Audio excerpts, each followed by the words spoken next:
Hello, we are starting lesson 12. I'm not going to have my camera on today. We are in the middle of getting ready for painters to come, and so my house is kind of chaotic right now, and furniture everywhere, and I didn't really have somewhere to record. So this week we are working on the focus of family relationships. And so as we see our outcomes, what we will have done by the end of the week is we'll identify practices, things that we can do to strengthen our relationships with family members, choose skills that will help me and my loved ones, and then practice those skills and use those skills to teach others.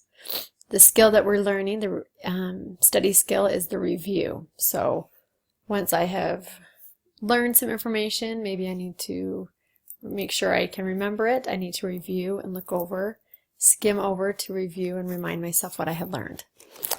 I'm going to talk about the application activity, and you know what, my screen is in a bad spot. I'm going to move it down a little bit so we can go back. Okay. If I come back over here to lesson 12 and get into the post-gathering folder, find the application activity directions.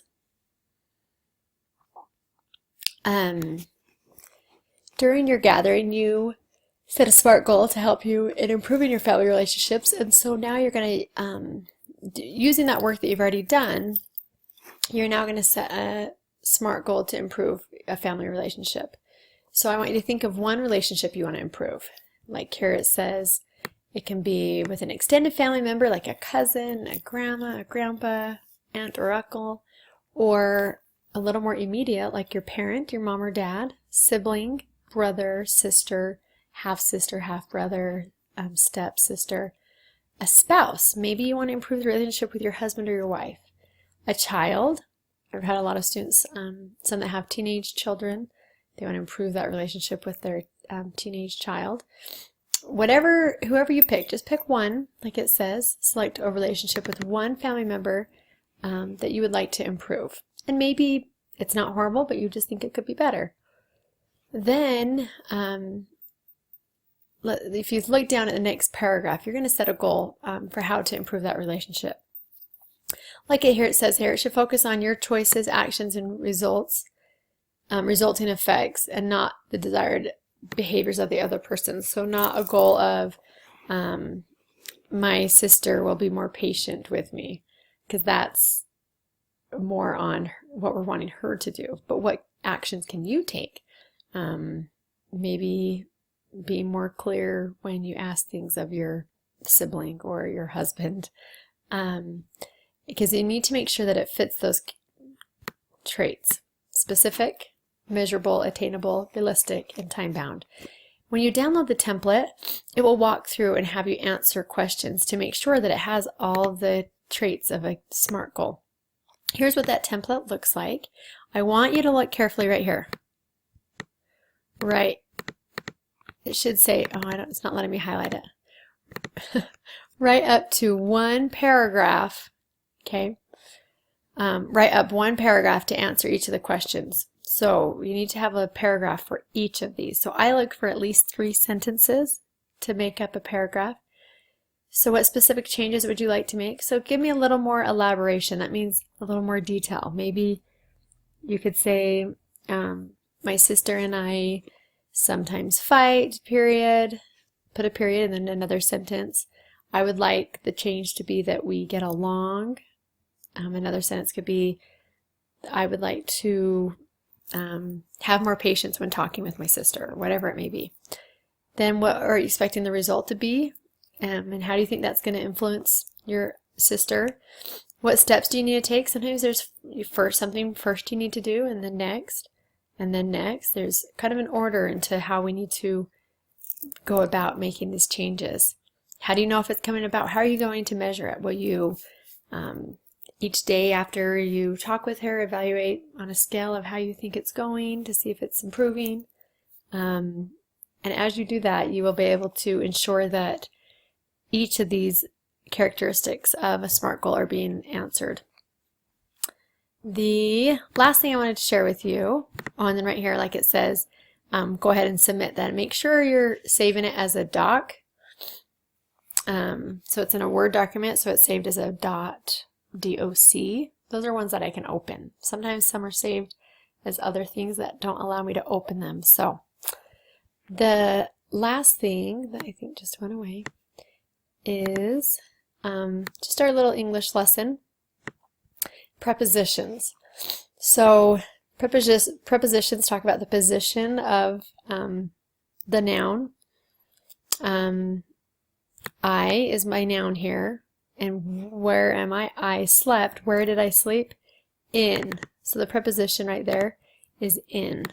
And you'll see we have an example here, a tennis ball. It's in different spots. Those are different prepositions. You can be inside, so see the ball is in the box. It's on the box. Sometimes that we have on is I put the box on the counter or on the table. Then we have under. I looked under the rug. So you're looking underneath, or my feet are under the table. He climbed under the table.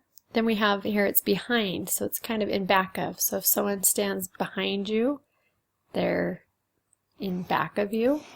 In front of means they're, like the ball right here is in front of the box. So you'll see the different ones. Above, or another one for that is over. And then below, it's kind of similar to under.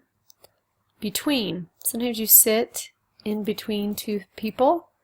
The sentence here, she sat in between her two friends, so that means she had one friend on each side of her. I found my shoe in between the wall and my couch. Next to, see how the ball is just next to the box? Can I sit next to you at the gathering? So my daughter sat next to me during sacrament meeting. So those are prepositions, and sometimes it can be tricky in deciding which one we're going to use, especially with in and on. You ride in a car. I'm trying to think of other. You ride on a horse. There's different times that you're going to use prepositions, so maybe look at this chart when you do and save this so that you can reference it and see what type of preposition you need to use for your sentence. The vocabulary quizzes are awesome. I'm loving seeing how you guys are using those vocabulary words and accurately. Oftentimes you're using them the correct way. I'm just giving you some feedback on your grammar or your sentence structure.